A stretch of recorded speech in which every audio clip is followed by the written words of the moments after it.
Rachel Reeves there. Come to the north, she's told by a senior Labour backbench MP. Fascinating here that an MP for a northern constituency, Rachel Reeves, is not apparently prioritising the areas where Labour need to, with reform strongly. And just finally on Jo White, I think she's very interesting, a Labour MP. She understands the threat of reform. I asked her about the issue of these Pakistani heritage rape gangs. She said it's not far right to criticise them and criticise them, but also the authorities' response. Someone like Jo White are listening to the pressure from Reform UK and are responding. Will the government behind me do the same thing? OK, Christopher Hope, thank you very much. Yeah, interesting, isn't it? The attacks on reform from Labour especially, Wes Streeting targeting their stance on the NHS. We heard it as well from other Labour types.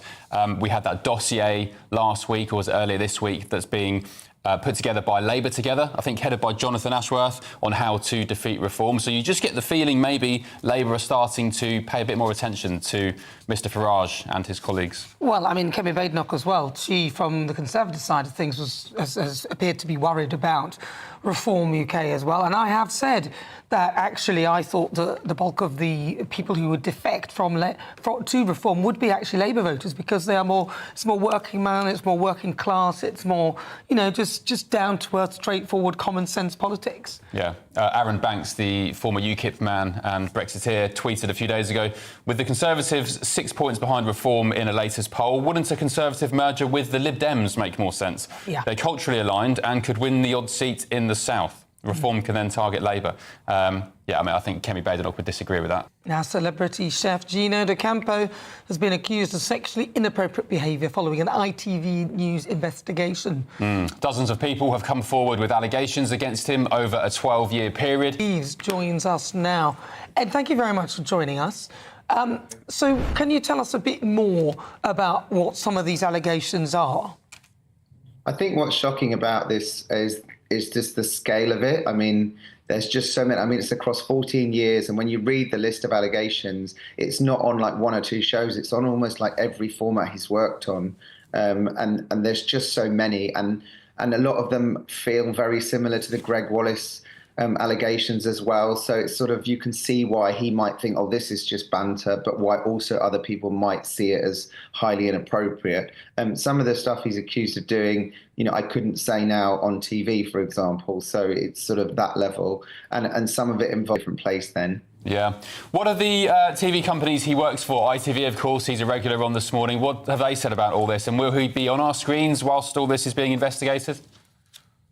Well, ITV haven't specified that, I don't think, but they've said they're committed to making sure people behave correctly. And he was sent on a course, a language and behavioural course, a little while ago. So that does indicate there's some problem. Whether or not he's guilty of all these very serious allegations is different. But I think, I mean, he hasn't been on This Morning much lately. There's been reports that they were sort of quietly phasing him out, and that does seem to have bore fruit. And then Family Fortunes hasn't been on for a little while, and I would be surprised, even if new episodes have been filmed, whether or not they air for... All right, listen, Ed, we'll obviously follow that story. Really good to talk to you. That is Ed Cleave. He is a TV and showbiz editor at the Daily Star. Well, lots of you have been getting in touch with your thoughts and comments. We've been talking about Rachel Reeves.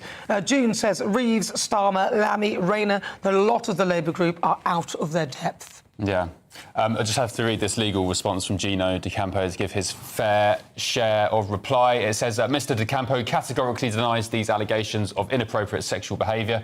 A separate response from ITV said the broadcaster was not made aware of the original concerns in 2018, and they said ITV is completely committed to creating an environment where everyone is treated with respect and feels able to give their best. We can categorically confirm that this kind of behaviour is not tolerated by ITV. I guess the problem is, Nana, that even if he is completely exonerated in the court of public opinion, you're branded now. Yeah, you've had all these allegations around you.